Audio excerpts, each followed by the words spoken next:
প্রশ্ন আসতো জাতিসংঘ বাংলাদেশে পর্যবেক্ষক পাঠাবে। আওয়ামী লীগ সরকারের নির্বাচনের সময়ও এটা সম্ভব না, কিন্তু তখন যদি পাঠিয়ে থাকেন তাহলে বাংলাদেশের তৎকালীন সরকার এটা ইনিশিয়েটিভ নিয়েছিলেন যে আপনারা দয়া করে আসুন, এসে আমাদের নির্বাচন যে নিরপেক্ষ হচ্ছে সেটা আপনারা দেখে যান। এবং সেটা কোনো সময় স্পন্সার্ড নয়, কোনো ধরনের অর্থনৈতিক অ্যাকোমোডেশন অথবা চার আপ্যায়ন কিছুই করা যাবে না, সেখানে চায়ের আপ্যায়নও নিষেধ। অতএব এই সরকার, আপনি প্রথমে বলেন এই সরকার চেষ্টা করেছিলেন নেওয়ার জন্য, আমার মনে হয় শেখ হাসিনা সরকার আসলে সবসময় চেষ্টা করেছেন না, ওনারা চেষ্টা করে নিয়েও গিয়েছেন, কিন্তু এই সরকার আসলে চায় না তো জাতিসংঘে সেখানে যাক। যদি চাই তো এখানে জাতিসংঘের যিনি কথা বললেন মুখপাত্র, তিনি বললেন যে আমরা নিজেরা তো পাঠাতে পারি না কোনো পর্যবেক্ষক, এটা জাতিসংঘের সাধারণ পরিষদ অথবা সিকিউরিটি কাউন্সিল, নিরাপত্তা পরিষদের দ্বারা আদেশপ্রাপ্ত হতে হবে। যদিও কথাটা সর্ববই সত্য, কিন্তু আগের বিষয়গুলো তো আপনারা সেটা ফলো করেননি। আপনারা জাতিসংঘ হিসাবে কখনোই বাংলাদেশে যাননি নির্বাচন পর্যবেক্ষণে। আপনারা নিজেরা বন্ধুত্বের খাতিরে এবং মেটিকুলাসলি ডিজাইনের অংশ হিসাবে আপনারা সেসবগুলোতে অংশগ্রহণ করেছেন। এখন আপনারা দেখাচ্ছেন মৌলিক আইনটা, যে আমরা তো আসলে হাত পাওয়া, আমরা পর্যবেক্ষক আমরা পাঠাতে পারি না। অতএব এই বিষয়টা ব্যাখ্যা করার এই প্রয়োজনীয়তা ছিল যে এখানে দ্বিচারিতা আছে। জাতিসংঘ ছোট জগন্নাথ, তারা নিজেরা কিছু করতেও পারবে না। বাংলাদেশে যে কোনো সরকারের কথা বলি, তারা যদি জাতিসংঘকে বৃদ্ধাঙ্গুলি দেখায়, আর তখন সেটা এমনকি সাধারণ পরিষদ নয়, যদি সেটা নিরাপত্তা পরিষদ অ্যাকশন নেওয়ার রেজুলেশন করার পর যদি USA, Russia, China, UK, France এরা যদি অ্যাকশনে যায় তাহলে অ্যাকশন হবে, না হলে কোনো ধরনের অ্যাকশন নেওয়ার কারো অধিকারও নেই, মানে এটা সম্ভব না। অতএব এই ছোট জগন্নাথের কথাবার্তা আমরা যতই বেশি বলবো, মানুষের কাছ থেকে আমি একটা মিথ ভেঙে দিতে চাই, এটাও আমার এই যুদ্ধের একটি অংশ। সেই মিথটা হলো যে জাতিসংঘ মিথ, জাতিসংঘই বলছে। আমাদের শ্রোতা যারা এখন শুনছেন বা ভবিষ্যতে শুনবেন, আপনাদের কাছে আমার এই মিথ, জাতিসংঘ আসলেই আপনার সেই যে নিজের তৈরি করা ছোট জনতা সংঘ বলেন, দিশারি বলেন, নবকল্লোল বলেন, আমি ছোট ছোট ক্লাবগুলোর কথা বলছি, এই ক্লাবগুলোর চেয়ে বড় কোনো ক্ষমতা তাদের নেই। অথচ ওই ক্লাবগুলোর প্রত্যেকটা ইন্ডিভিজুয়াল মেম্বারের ক্ষমতা এদের চেয়ে অনেক বেশি ছিল। অতএব এটা দিয়ে এখন আপাতত শেষ করলাম এইভাবে যে জাতিসংঘের বাংলাদেশে যাওয়ার, বাংলাদেশ সহ পৃথিবীর কোন দেশের নির্বাচনের ইন্টারনাল নির্বাচন পর্যবেক্ষণ করতে যাওয়ার জন্য প্রাথমিক শর্ত অবশ্যই পূরণ করতে হবে। সেটা হয় তাদের সাধারণ পরিষদ থেকে তাদেরকে আদেশপ্রাপ্ত হতে হবে, অথবা নিরাপত্তা পরিষদ পাঠাবে, যে সেখানে আসলে নির্বাচনটা ইনক্লুসিভ হচ্ছে কিনা, ফেয়ার হচ্ছে কিনা, এটা আমাদের জানা প্রয়োজন। না হলে আমরা ওইখানে বিভিন্ন অ্যাকশন নেব। সেই ধরনের পর্যায়ে জাতিসংঘকে বাংলাদেশ সরকারের পক্ষ থেকেও কোনো ধরনের রিকোয়েস্ট পাঠানো হয়নি আমার যেটা জানা আছে। আর আরেকটা হলো যে যারা যে সকল বন্ধু রাষ্ট্র, তারাও হয়তো বা রিকোয়েস্ট পাঠায়নি যে জাতিসংঘের এই বিষয়টা নিয়ে কোনো আলাপ করা প্রয়োজন। জি, অনেক ধন্যবাদ। আপনি খুব চমৎকার ভাবে জাতিসংঘের যে কাঠামো, সেই কাঠামোর স্বরূপ আপনি বললেন, চিত্রায়নটা করলেন, যে আসলে এটি একটি ফোরাম বা অনেকগুলো রাষ্ট্রসংঘ হলেই এইটার নামটা যথাযথ হতো। তো এই জায়গাটিতে আমি আরেকটি আপনাকে সম্পর্কে একটি প্রশ্ন করতেই চাই। আমরা তো জানি, বা ডক্টর ইউনূস মাঝে মধ্যে হাতটা উঁচিয়ে তো বলেছেন, এমন একটি ভাব যে ডক্টর ইউনূসের হাতের মুঠায় বিশ্বের সব বড় বড় রাষ্ট্রগুলো আছে, অর্থাৎ রাষ্ট্রপ্রধানরা তার কথায় তিনি যা বলবেন সেটি হয়, সবাই তার বন্ধু। এবং জাতিসংঘের মহাসচিবকে দেশে নিয়ে টুপি পরিয়ে ওই যে রোজা ইফতার করিয়ে আল্লাহ বিল্লাহ করায়ও নিয়ে আসলেন। এখন তাই রোহিঙ্গাদের সমাবেশ করালেন। জি, এখন তাহলে প্রশ্নটা হলো যে এই যেই রাষ্ট্রগুলো জাতিসংঘের মেম্বার, সেটা নিরাপত্তা পরিষদের হোক, সাধারণ পরিষদের হোক, তাহলে তারা ডক্টর ইউনূসের হাতের মুঠোয় থাকলে ডক্টর ইউনূস তাদেরকেও কোন রকম কোন কাঠামোর মধ্যে নিয়ে আসতে পারলো না, যে না তোমাদেরকে আসতেই হবে, আমার কথা তোমাদের শুনতেই হবে, আমার এত ক্ষমতা, সেটি কেন পারলেন না? তাদেরকে যদি ডক্টর ইউনূস রাজি করাতে পারতেন, তাইলে তো জাতিসংঘের সাধারণ পরিষদের ম্যান্ডেট এর অভাব হওয়ার কথা না। তাহলে ডক্টর ইউনূস কি তার এই ক্ষমতা খর্ব হয়ে গেল না কি? কেন তিনি পারছেন না? আমি এই বিষয়টা যেভাবে বিশ্লেষণ করব সেটা খুবই ইয়ে হবে, সহজ হবে। বিশ্লেষণটা হলো, প্রথম হলো তো আমাদের বলছি কারণ শব্দটা তো এখন তো সবাই বাজে শব্দ ব্যবহার করে। এই শব্দটা চলে আসছিল, এই মালটা, সরি এই ওয়ার্ডটা আমি, এই এই এই ব্যক্তিটা যে বিষয়টা ব্যবহার করে সেটা হলো ধুরন্ধর প্রক্রিয়া। ধুরন্ধর প্রক্রিয়াটা হলো যে মানুষকে ইয়া দেখানো আর কি, এই যে থলি থেকে বের করে ম্যাজিকের মতন একটা দেখায়, আবার কালার চেঞ্জ করে ফেলে, আবার এই ম্যাজিকের কারণে দেখেন বাংলাদেশের প্রতিটি সরকার তাকে সহযোগিতা করেছে নিঃশর্তে, প্রতিটি সরকার। শেখ হাসিনার আমলে সে সবচেয়ে বেশি সাপোর্ট নিয়েছে, এবং শেখ হাসিনার আমলে এমনকি তার বন্ধু আমেরিকান প্রেসিডেন্টকেও সে বাংলাদেশে নিয়ে গিয়েছিল। এবং এইসবগুলো তার হলো মেটিকুলাসলি ডিজাইনের অংশ, এবং এইসবগুলো হলো তার ধুরন্ধরবাজি। কিন্তু বাস্তবতা তো, যেমন মিথ একটি ভাঙার চেষ্টা করলাম, সেটা হলো জাতিসংঘের ক্ষমতা। জাতিসংঘের কোনো ক্ষমতা নেই, ডক্টর ইউনূসেরও কোনো ক্ষমতা নেই কাউকে বলে কয়ে কিছু করার। কিন্তু অনেকগুলো আন্তর্জাতিক খেলোয়াড় যখন একসাথে হলো যে বাংলাদেশের রেজিম চেঞ্জ হবে, সেখানে দেখা গেল যে কিছু কিছু বিষয় কে ইনফ্লুয়েন্স ইউনূসের চেয়ে অন্যরা, আন্তর্জাতিক যারা অন্য খেলোয়াড় রয়েছে তাদের আকারে ইঙ্গিতে আইনের ভিতরে রেখে বা না রেখে অনেকটাই সেটা সরাসরি সেখানে মেটিকুলাসলি ডিজাইনের অংশ হিসেবে কাজ করলো। কিন্তু এটা ডক্টর ইউনূসের কৃতিত্ব আমরা দিতে পারি না, কারণ ডক্টর ইউনূস হলো একজন এজেন্ট। আমরা যদি ধরে নিই উদাহরণ হিসাবে, he is a sleeping agent. সেই স্লিপিং এজেন্টকে জাগ্রত করা হলো যে সবকিছু রেডি, এখন তোমার গিয়ে শুধু ক্ষমতায় বসে এই জিনিসগুলো সাইন আপ করতে হবে, এইগুলো তোমার করতে হবে। হ্যাঁ, এইভাবেই আসলে ডক্টর ইউনূসকে, কারণ ডক্টর ইউনূসের মতন বহু এজেন্টরাই তৈরি থাকে। এই যে আপনি এখন উদাহরণ দিতে পারেন ভেনেজুয়েলার নোবেল প্রাইজের বিষয়টা উদাহরণ দিতে পারেন। সে সরাসরি তার দেশে বিদেশি বোটকে আমন্ত্রণ জানাচ্ছে, তাহলে উনি নোবেল প্রাইজ পাবেন কিভাবে?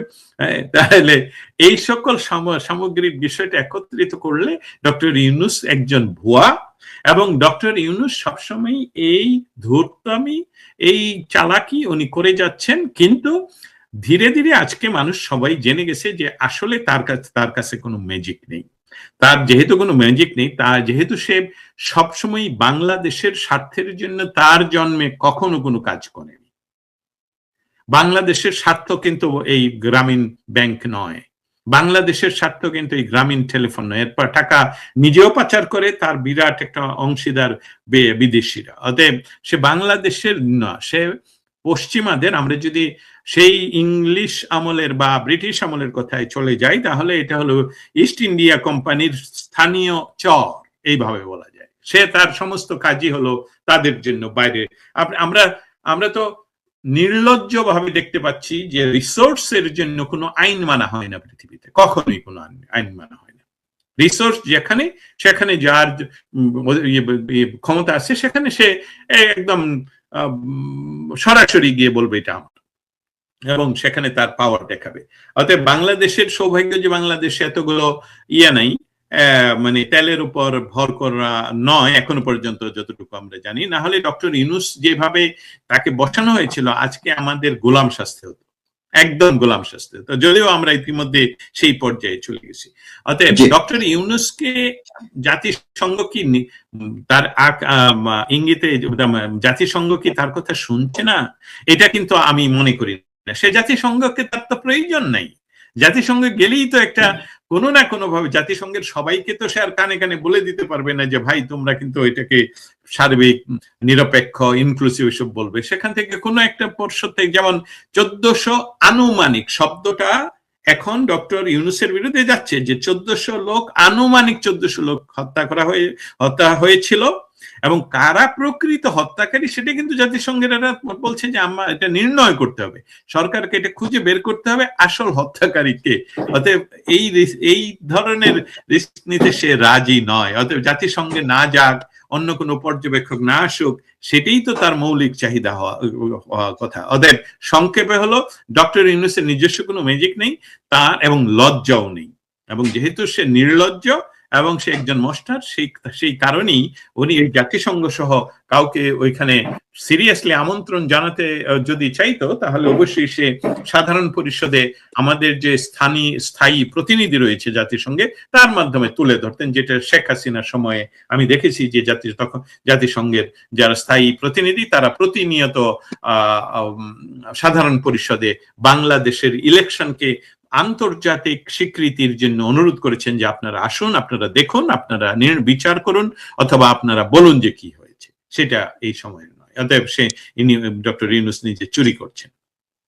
জি, এই জায়গাটিতে আপনি খুবই গুরুত্বপূর্ণ একটি সূত্র আমাকে ধরিয়ে দিলেন আরেকটা প্রশ্ন। সেটা হচ্ছে যে যেহেতু জাতিসংঘ মাত্র কয়েকদিন আগেই যখন শেখ হাসিনার বিরুদ্ধে রায় দেওয়া হয়েছে ফাঁসির, তখন জাতিসংঘ কিন্তু এটির প্রতিবাদ করেছে এবং বলেছে যে এই বিচারটি ন্যায়সঙ্গত হয়নি বা গ্রহণযোগ্যতা পায়নি। আবার তারা পরবর্তীতে এও বলেছে যে একটি ইনক্লুসিভ নির্বাচনের কথা বলেছে। এখন যদি জাতিসংঘ দেখতো যে বাংলাদেশে সব দলকে নিয়ে, বিশেষ করে আওয়ামী লীগ সহ একটা নিরপেক্ষ এবং ইনক্লুসিভ অংশগ্রহণমূলক সবাইকে নিয়ে একটি নির্বাচন হয়, ভালো একটি নির্বাচন হয়, সেই ক্ষেত্রে কি জাতিসংঘ যেতে উদ্বুদ্ধ হতো কিনা টিম পাঠানোর ক্ষেত্রে? আমি এভাবে বলবো, প্রথমত কোন ধরনের পর্যবেক্ষক জাতিসংঘ পাঠাতে হলে কোন ইন্টারেস্টেড পার্টি সেটাকে আনতে হবে সামনে, বলতে হবে যে আমরা চাই সেখানে আপনারা যান, এবং সেটা মেম্বার কান্ট্রি হতে হবে। এবং সেই মেম্বার কান্ট্রি শুধু বাংলাদেশ হলেই হতে হবে এরকম না, অন্য মেম্বার কান্ট্রি হলে সেটা সাধারণ পরিষদের নিয়মিত সভায় তারা উত্থাপন করবে, এবং সেখানে যদি সেটা পাশ হয় অবশ্যই তখন জাতিসংঘ বাধ্য সেখানে তার প্রতিনিধি পাঠাতে পর্যবেক্ষক হিসেবে। বাংলাদেশ সেটা গ্রহণ করুক আর না করুক, বাংলাদেশ সেটা গ্রহণ করতে বাধ্য ওই কারণে কারণ সে জাতিসংঘের পূর্ণ মেম্বার। অতএব জাতিসংঘ যখন একটা সাধারণ পরিষদের ডিসিশন নিবে সেটা মানতে বাধ্য। এক্সিকিউশনের ক্ষমতা তাদের নেই আমি বলছি জাতিসংঘের, কিন্তু দেশ হিসেবে সেটা মানতে বাধ্য। অতএব যদি বলেন যে জাতিসংঘ ইচ্ছা প্রকাশ করছে না, এটা নয়, তবে জাতিসংঘের যারা এই মুহূর্তে খেলোয়াড় তাদের একটা আছে যে কিছুদিন পূর্বেই এই দেশটাকে রেজিম চেঞ্জের জন্য আমরা যে কাজ করি, সেই মানুষগুলো তো একই জায়গায় বসা, তাই না? আমি বলছি যারা জাতিসংঘের দেশের প্রতিনিধি নয়, জাতিসংঘে যারা অনেকটা নির্বাচিত অনির্বাচিত হিসেবে ব্যুরোক্রেটরা কাজ করেন। শব্দটা আবারও বলি, জাতিসংঘ পৃথিবীর সবচেয়ে ব্যুরোক্রেট একটা সিস্টেম। আমি অনেকবার গিয়েছি, সেখানে আপনি লাইট জ্বালাতেও পারমিশন লাগে 3টা, এই ধরনের একটা বিষয়। অতএব সেই হ্যাঁ অন্ধকার করিডোর, আপনি সুইচ করো না, ইয়ে করো না, ওইটা তো ওই দল করবে। আচ্ছা, আমি বললাম এটা অন্ধকার ওই দল করবে। এই যে বিষয়টা, এটা হলো যে বাংলাদেশ সরকারের পক্ষ থেকে জোরালো ভাবে উঠানো উচিত ছিল যে আমরা নির্বাচনে তোমাদের পর্যবেক্ষক চাই, কারণ আমি আমার অবস্থানটা তোমরা জানো যে আমাকে নিয়ে অনেক দলই অনেক কথা বলে, পৃথিবীতেও আমার বদনাম আছে, এটা নিজে স্বীকার না করলে তো এটা হবে না।